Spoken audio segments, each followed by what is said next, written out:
ekonomi pada masa perbelanjaan kerajaan adalah terhad serta membantu rakyat yang amat terdesak dan terkesan pada masa ini. Wang yang dikeluarkan dari akaun pencarum pada masa ini mampu dipulihkan dengan sokongan kerajaan dalam masa setahun, 2 tahun lagi pada masa hadapan selepas krisis COVID berlalu.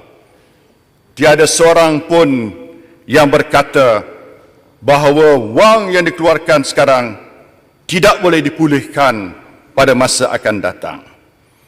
Tanggungjawab kerajaan bukan untuk menafi pencarum dari mengakses wang milik mereka sendiri pada masa mereka paling terdesak. Fokus kerajaan pula ialah mencari jalan untuk memulihkan dan memastikan pencarum dengan baki simpanan yang rendah dapat menambah simpanan mereka dengan kadar paling cepat, supaya sewaktu mereka bersara nanti, simpanan di dalam akaun pertama akan mencukupi.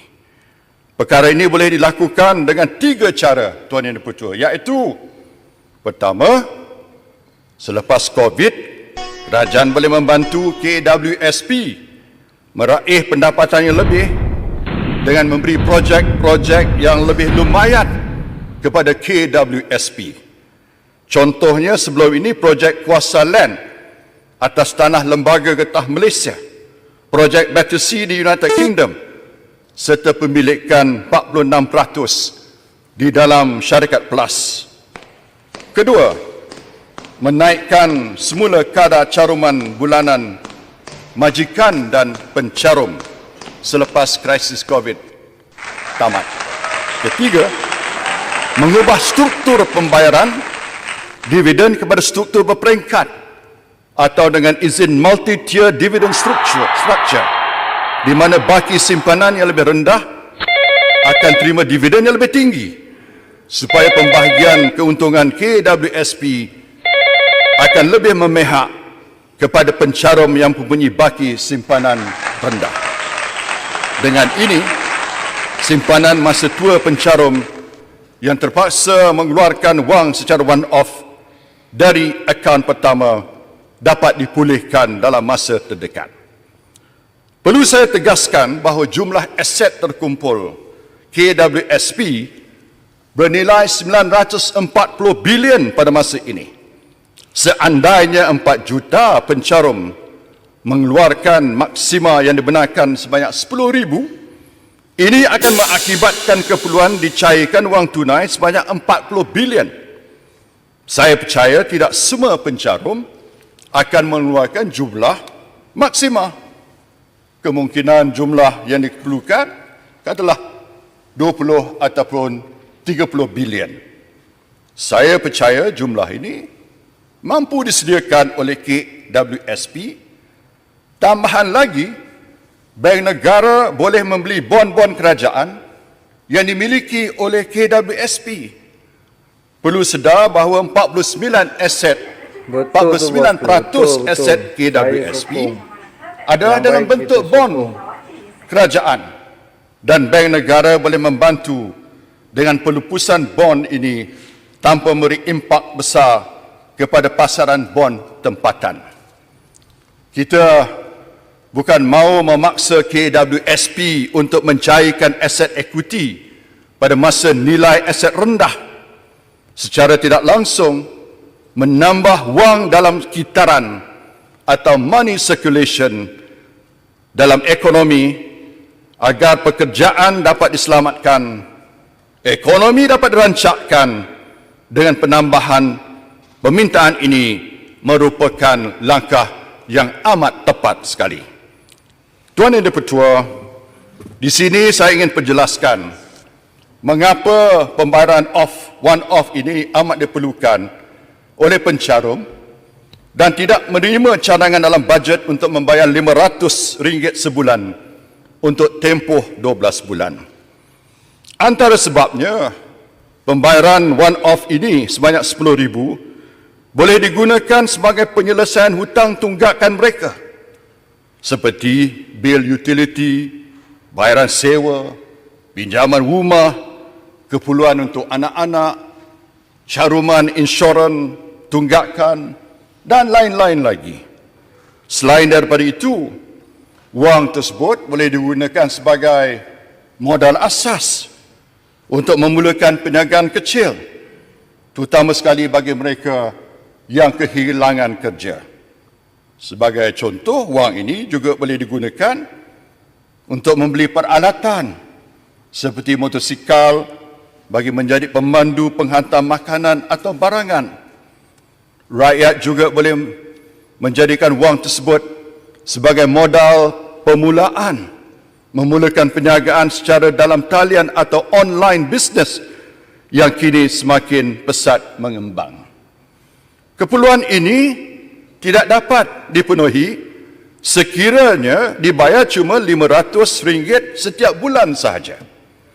Tuan Yang di-Pertua, saya tertarik dengan satu posting yang tular di media sosial di mana seorang juruterbang, seorang pilot bernama Kapten Azrin yang turut sama terkesan dengan pandemik ini, kini sedang menjalankan perniagaan warung Kapten dengan menjual makanan seperti mi kari dan bihun sup dengan memakai uniform juruterbang yang lengkap. Cuba bayangkan, dengan uniform seorang pilot.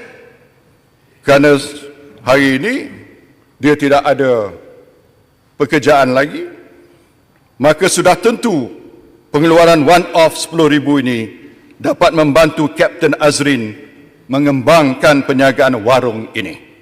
Secara tidak langsung juga, Makcik Kiah juga dapat mengembangkan lagi perniagaan pisang goreng beliau kepada perniagaan air tebu dan sebagainya.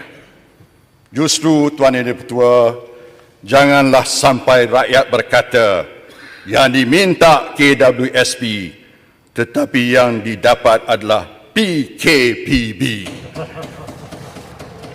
Tuan Yang di-Pertua, tuntutan supaya loan moratorium dipanjangkan secara pukal sehingga 6 bulan perlu dipertimbangkan sehabis baik oleh kerajaan.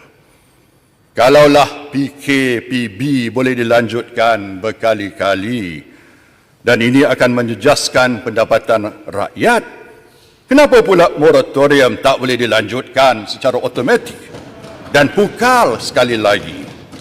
Sedangkan bank-bank masih meraih keuntungan yang besar seperti disebut oleh Yang Muhammad Port Dickson semalam.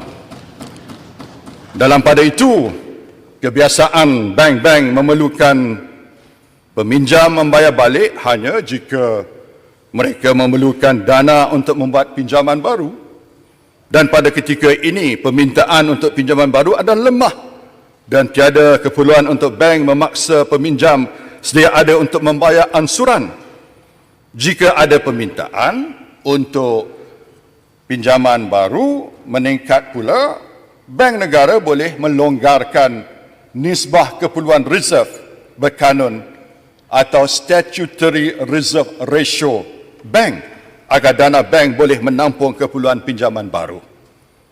Tuan Yang di-Pertua, saban hari saya menerima banyak aduan serta keluhan daripada rakyat yang terkesan daripada pandemik COVID-19. Jika kita lihat melalui platform social media seperti Facebook, Twitter dan sebagainya, rata-rata bukan sahaja dari golongan B40, malah daripada M40 turut menerima impak yang sangat dahsyat daripada situasi ini. Pada bajet kali ini, kerajaan hanya memanjangkan moratorium pada golongan B40, itu pun tidak kepada semua. Ini secara tidak langsung seakan-akan melupakan golongan M40 yang juga menerima kesan yang besar daripada situasi yang kita hadapi. Malah rata-rata golongan M40 menyuarakan ketidakpuasan mereka bahawa bajet ini tidak memberi banyak manfaat kepada mereka. Tuan Yang di-Pertua, takkanlah kerajaan nak tunggu M40 berubah menjadi B40 baru mereka diberi moratorium.